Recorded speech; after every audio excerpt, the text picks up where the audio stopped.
Good afternoon and welcome to the Virtually Speaking Podcast, episode number 215. My name is Pete Fletcher, aka Pedro Arrow, and joining me once again is my good friend, Mr. John Nicholson. John, how you doing? I'm feeling a little tired, Pete. Part of it's being a new parent. Kids wake up in the middle of the night, but part of it is we've had a lot of work to do lately. I mean, obviously we're getting our bags packed for San Francisco and Barcelona, but the other thing here is it's product launch time. We've got this vSAN 8, we've got I've been doing the vSAN thing for a while. This hat may be new, but I've been riding this horse for a while, and this feels like the biggest release we've had, at least in 6.2, if ever. That's a great comparison, actually. We've been on the vSAN team for a while, you and I remember 6.2 was huge, right? That was when, in my opinion, vSAN went from maybe some use cases to, we got you, we can do this. And vSAN hasn't looked back in a while.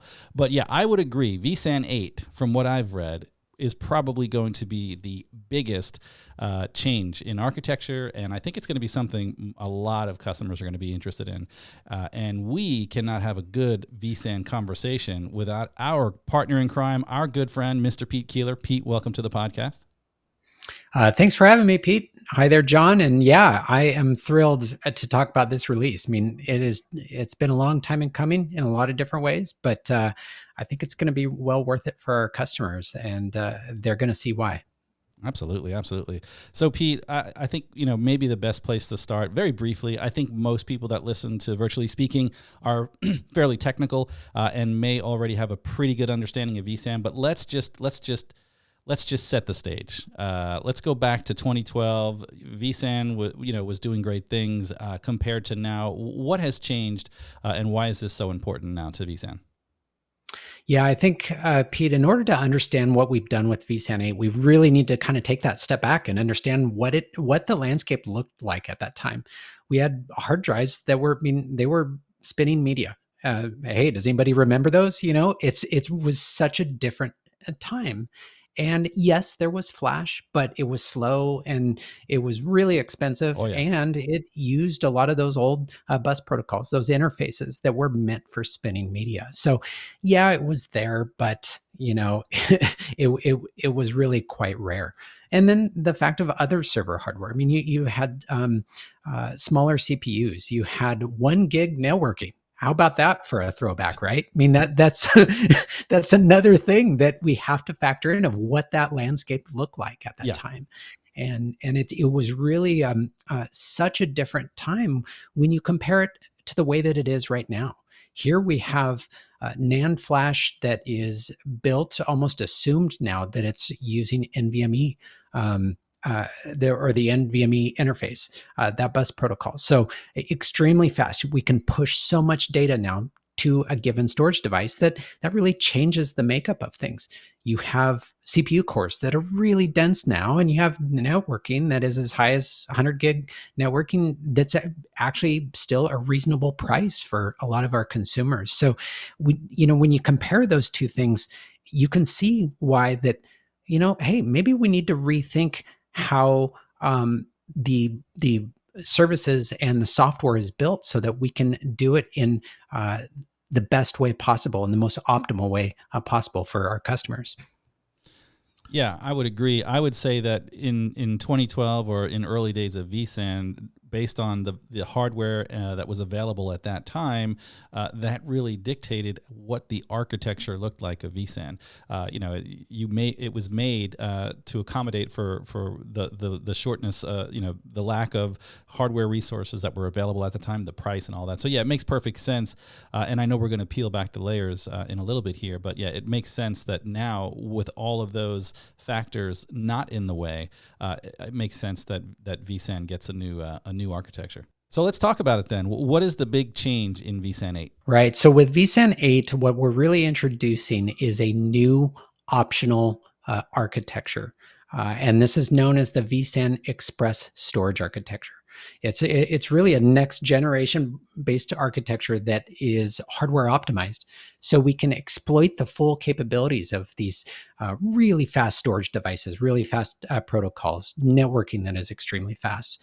And when we do that, we can also deliver new functionality and feature sets that will make the data much more efficient, much more space efficient, much more computationally efficient, so they can do more with what they already have. And that's really the secret behind what this is. Now, many of our existing vSAN customers, they may be sort of wondering, well, what is this? Do I have to rip out what I have and things like that? That's not the case at all. We've integrated this optional architecture in the product in such a way where they can simply choose at the time of deployment. Do they want to use the original storage architecture, which is the architecture that was included in previous versions of vSAN and in vSAN 8? Or do they want to use the express storage architecture, which will be available when they're running qualified ready nodes that have been approved for use with the express storage architecture? So Pete, you had that caveat on the end there of, with qualified ready nodes, with the qualified devices. For a customer who has bought that bill of materials, who has those drives, is this something to where the ESA is something that, well, they might turn on? Is this something that if I'm looking to design, I might go with the original? It's kind of like when some of the storage vendors came out. Oh, we have this new all flash thing that's really NVMe optimized. And I'd look at it and go, oh, that looks cool. Oh, that's kind of pricey, or, oh, that's only for certain use cases. Where are you kind of seeing that diagram of what people are going to want in it being the express storage architecture? With the new architecture, I think it's going to be an easier decision than it first may present itself as. So, and one of the reasons being is that it is built. This flexible architecture is really built around this notion of being able to provide capacity without using two discrete tiers, so a caching tier and a capacity tier, meaning that we can deliver much more storage capacity for the same amount of cost. Plus, we can take advantage of some of our new performance enhancements that allows our customers to run these workloads in a really space efficient way using RAID 5, RAID 6 erasure coding without any performance penalty. So from a decision standpoint, if the customer is doing a refresh on their hardware, or they're expanding their purchasing additional hardware, it really makes all the sense in the world for them to go the route of the ESA. And I think we'll certainly be having some material that will help them understand that total cost of ownership and the significant advantage that they're going to have by going that route. Yeah, I'm doing some napkin math here, and this looks cheaper just, pretty quickly. You mentioned about being able to adopt that RAID 5, RAID 6. Can we go in a bit deeper there in terms of what's different with erasure codes? I know before we had RAID 5, it was a 3+1. We had RAID 6, it was a 4+2. For reads, performance was the same. For writes, you had some amplification you had to worry about. And so if you had a real high streaming write, you might still crawl back to RAID 1. What's different there? Yeah, so there's several things, but we'll sort of keep this contained within something that most listeners will be able to sort of remember here.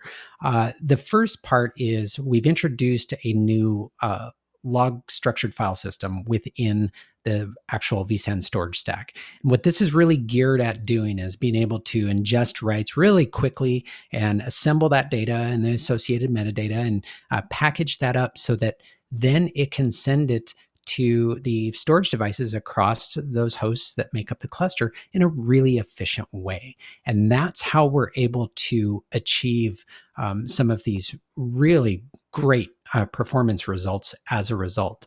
But it's not just that, of course. We've had to make some adjustments lower down in the stack to make sure that we can exploit the full capabilities of those storage devices, which ultimately is the combination of those two things that allows us to create a single tier architecture when you're using NVMe-based TLC storage devices.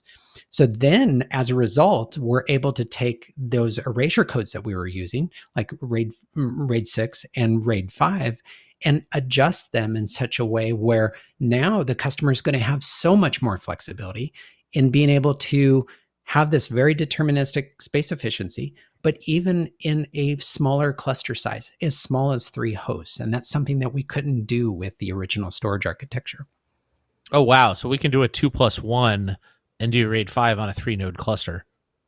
Exactly. And even better is that when the customer chooses to use RAID 5, and for some reason or another, they have to remove a host out of a cluster, or maybe they just have or they just have a smaller cluster, it's going to figure out which RAID 5 erasure code will fit within that cluster size and just use that. And if there's an adjustment in the cluster, it's going to adjust accordingly. Nothing needs to be changed on the user's behalf. So it's just easy. Okay. Oh, wow. Dynamic parity stripe width. That's fancy. Yeah, It is.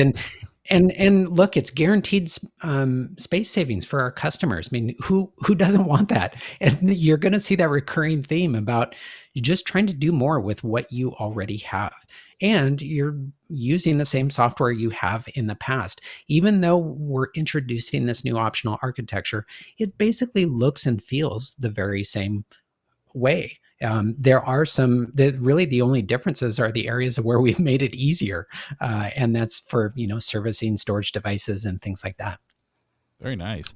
So I know the previous architecture using disk groups certainly had some, there were certainly some things to consider around capacity consumption, availability, and also performance. And those 3 areas would dictate how many disk groups you had and how you would react in a potential failure. How does this new architecture change the way we did things with the 2-tier architecture?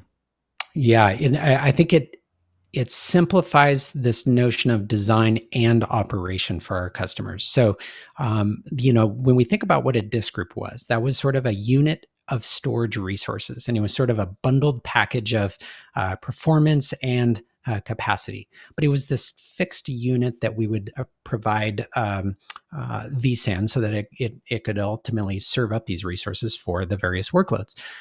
But the challenge with that is that logical unit may come into play in some situations where you have a failure scenario or you have a maintenance condition that you need to address. Since we remove that notion of a disk group and we're just claiming the storage devices into what we refer to now as a storage pool, there's one storage pool per vSAN host within the vSAN cluster. And those storage pools contribute to that single data store for that vSAN cluster. But when it's using that model, then there can be situations where if you have a failure of a storage device, or if you want to add more storage devices, you're not running into the challenges of, okay, how many disk groups should I create? Or how many disk groups should I have in the first place? Should they be symmetrical or should they not be? We remove all of that entirely. And that's one of the profound impacts that the ESA has in a vSAN cluster. It's just fundamentally going to make that process easier and more cost efficient. So, Pete, it looks like there's been some changes to how compression and encryption work specifically. Yeah, this is really a byproduct of what we've introduced with the new architecture. It's sort of allowed us to rethink where some of these data services and some of the functions live in the storage stack. So, for example, in the past, we used to do compression at one of the lowest layers within vSAN. So just as it was landing on the storage devices within the disk groups of the hosts that make up the vSAN cluster. Well, that means that would occur on each and every host that the data was being, fully replicated to. Well, because we have this new really fast log structured file system and the other optimizations in the stack, now we're allowed to rethink where those data services lived. Now compression lives up at the top of the stack, meaning that the compression itself occurs once, and then the end result is that then as the data is synchronously replicated to the other hosts, it doesn't need to do any additional effort on those other respective hosts. So you have a reduced amount of computational effort across the hosts. You have a reduced amount of network traffic across the hosts.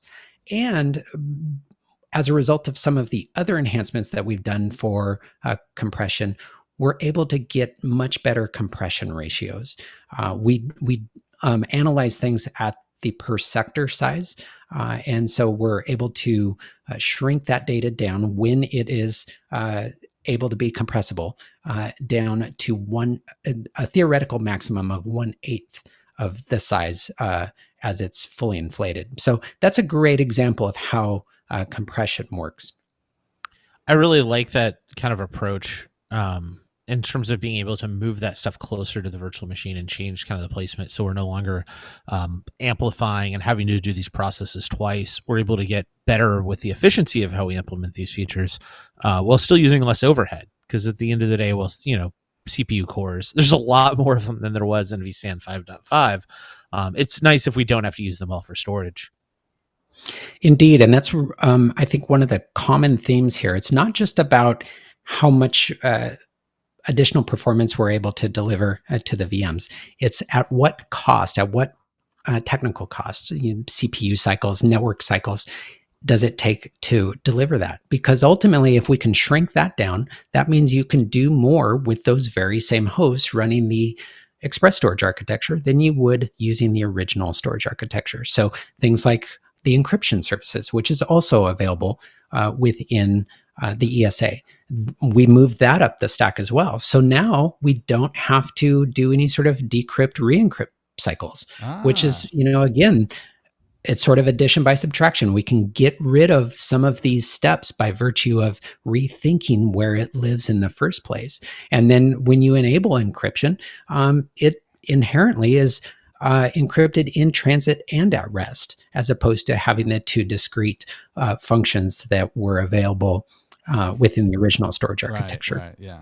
Okay. Well, and that in transit encryption is really handy because that's something for a long time, being a storage admin, when security came asking, in the fiber channel world, we're like, it's not on Ethernet, go away. And then as we move stuff over to iSCSI, we're like, look, we have dedicated stuff. We isolate at layer 2. And to be fair for vSAN, just saying, hey, look, let's just not route or firewall off, access to the subnet, let it exist on its own. But we are seeing more security, more compliance start to ask hard questions of why isn't all of the storage encrypted end to end? And previously, we didn't have enough CPU cycles to do that necessarily in an efficient manner. But with these monstrously powerful encryption offload engines, it looks like that's something we can do and not have to, dedicate an entire CPU socket to it or anything. Indeed, when we can remove some of the decision processes for the administrator, it's just going to make it easier. They don't need to run the risk of making the wrong choice, which is something that we all can do very easily. It's not intended, but you're just trying your best, and you try to figure out which way to go, and it might be the wrong choice for them. And so here we're just making things simpler. Absolutely. So Pete, I know we're running out of time. I know that this is launch day for vSAN 8. There's plenty of technical resources out there on core.vmware.com, demo videos, really technical blog posts. As a matter of fact, there's also a great VMware Explore session by two of my buddies, Pete Koehler and John Nicholson, a technical deep dive into vSAN, and so links to that in the show notes as well. But before we go, what other usability improvements should we be aware about with vSAN 8? Yeah, we've made a lot of usability improvements that work across both of the architectures. We wanted to sort of look at some things holistically there in regards to what our users are going to be experiencing. Because remember, you can upgrade to vSAN 8, and a cluster can be running the original storage architecture or the express storage architecture. And so we have a lot of various enhancements that are going to improve the ease of use and the functionality. One of them, of course, is we've improved the cloud connectivity for the health checks. It's what's known as proactive insight, where you do not need to enable the customer experience improvement program, or CEIP. And this is really ideal for some of those customers that maybe couldn't get, some sort of approval for enabling that feature. And this is just going to be able to deliver that intelligence to the clusters in a much more efficient manner. And we've also made some additional improvements to the original storage architecture, and things like increasing the write buffer from the logical limit of 600 gig up to 1.6 terabytes per disk group. So some nice, exciting changes for those customers as well. So obviously, this is a really, to me, this is a really awesome release. I love the idea of having this new architecture. When folks deploy vSAN 8, there's an option between the original and the new architecture. Is that correct? Yeah, and there's some built-in health checks that are going to help guide you to see if you have, some of the qualified hardware. Right now with vSAN 8, it's only achievable through those qualified ready nodes within our vSAN ready node program, and it's accepting of NVMe-based TLC flash devices, and there will be other, various requirements. But that's how they will achieve that. But it's at the time of the cluster creation that they will make the choice. Very nice. Yeah, this is exciting. I mean, we've been doing vSAN launches for years, and it's really nice to. I know for a fact, behind the scenes, the three of us have had many a conversation around this new architecture with various code names. But wow, it almost feels weird talking about it in public now that it's actually here. So I'm excited for it. I want to thank both you guys for doing all the hard work on the vSAN team and creating all this great content. Wish you the best of luck at VMware Explore on your sessions. And John, any closing thoughts before we get out of here on vSAN 8? I mean, again, this is the biggest release I've probably seen since 6.2, if not the biggest ever. This is something that you definitely, if you've had workloads were maybe saying vSAN wasn't a fit before, maybe it could be as simple as you're really wanted some fancy snapshots or things. There's a lot going on here. There's a lot on this release. Check out our session. It's recorded for the VMware Explorer. Pete and I have, as well as go to core.vmware.com, where you'll find all of the new design guides and other things as they get updated. And John, I'm going to one-up you here on it. I say it is the biggest release ever, mostly because I wasn't here for version 6.2. So, but let's just go with the biggest version ever. I love it. All right, gentlemen, that music tells me it's time to go. And so if you want to get in touch with us, send us an email at podcast@vmware.com. You can subscribe to us on your podcast app of choice by searching Virtually Speaking Podcast. You can catch this in all episodes at vspeakingpodcast.com. A big thanks to our good friend Pete Koehler for joining us this week. We're back next week, but until then, bye for now. Very good. Thank you, gentlemen. And man, Pete, great work on vSAN 8, my friend. Oh, thanks. No, just plugging right along. I'm the one-trick pony. Now get to work on vSAN 9. Yeah. Oh no, you can't share code names yet. We're going straight to 11. We're going straight to 11. Yeah, vSAN 2024.